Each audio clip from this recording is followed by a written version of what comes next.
How freaky would that be if we got to a point where we could re-engineer the mind so that you are in a state of ecstasy all day, like you're on E?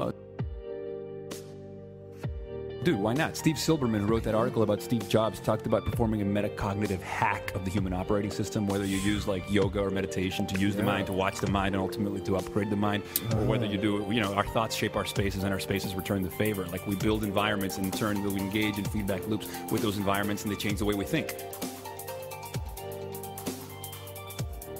Do you think that we're gaining some new cognitive functions and some new abilities to read each other and to have insight into each other because of technology? Yeah, I mean, I think that the first information technology was language in the alphabet. You know, I mean, people always like criticize technologies. You know, when we invented writing, it's been said that Socrates used to say that you should never write anything down because it was going to rot our brains, and this technology of writing was this terrible thing. And then it kind of becomes so embedded in who and what we are. Jay-Z rocks it too. Jay-Z and Socrates, because Jay-Z, I've always been amazed that he doesn't write any of his raps down. He's so brilliant, he just keeps them all in his head. And it's Everlast is the same way. Doesn't write anything down. Yeah, well, I mean, whatever works for each person. But I think that they feel like they should, as an artist, be able to spew out all their best stuff.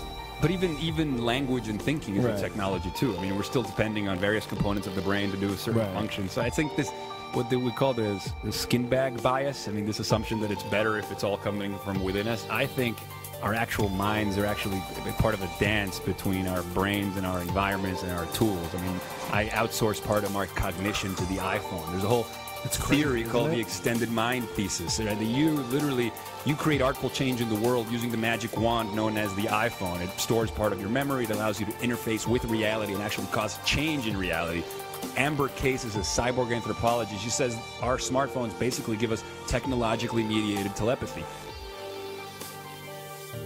SMS is basically sending your thoughts through time and space at the speed of light.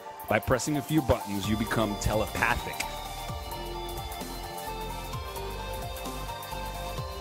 All you have to do is embrace the idea that that's a part of you. It's the extended phenotype that Richard Dawkins talks about, right?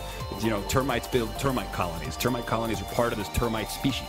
You know, what we produce is part of our extended phenotype. It's a part of us. It's not separate from us. So this is just connecting us to us.